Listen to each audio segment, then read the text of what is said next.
Alright guys, today we are making mushroom powder. Now, there's a few different reasons to want to make mushroom powder. Mine is I like to add it to dishes that I don't necessarily want an actual mushroom in. But more importantly, right now I'm going to be using it for mixes, dry mixes.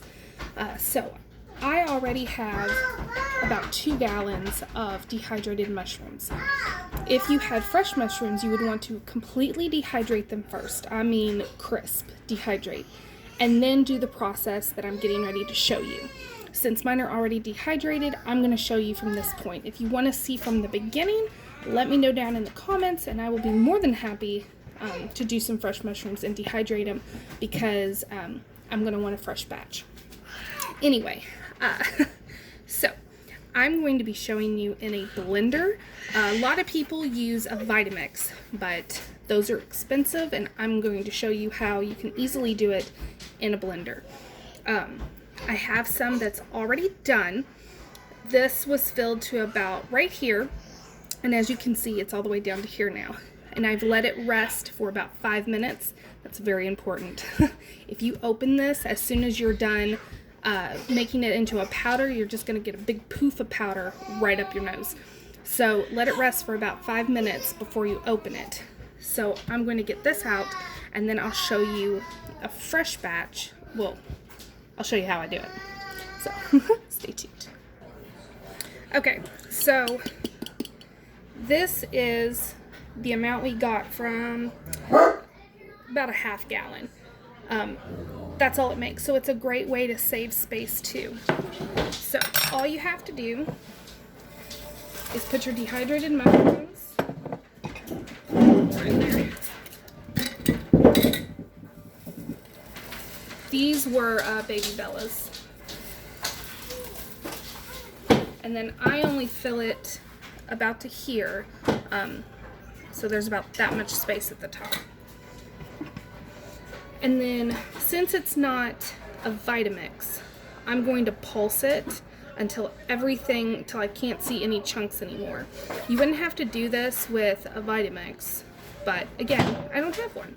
So if you just use one of the other settings, this part's going to get all done and this part's just going to sit on the top. But if you pulse it, it's all going to get incorporated.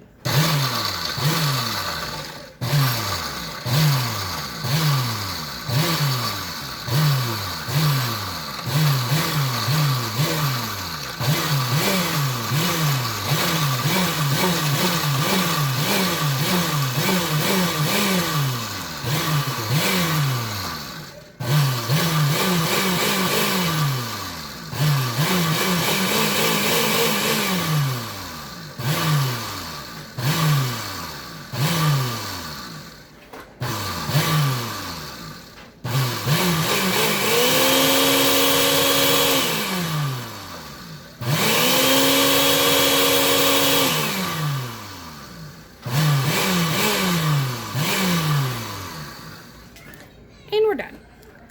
So you can see all that dust in there. That's why you want to let it settle first. And you can see that it's a nice, I'll show you inside the jar. It's a very nice powdered consistency, which is what you want. You could do granulated if you wanted to, but I want it for mixes mainly. So I want it to be a real powdered consistency. Now you can do this with more than just mushrooms. I've done it with mushrooms, tomatoes. I've made tomato powder, kale powder, and spinach powder. And then I also granulate spinach and kale and use them in all sorts of recipes like it's parsley. So that's all there is to it. I hope you enjoyed this video. Try it for yourself. It's a great way if you don't have a lot of space. Till next time, guys. Thanks for watching.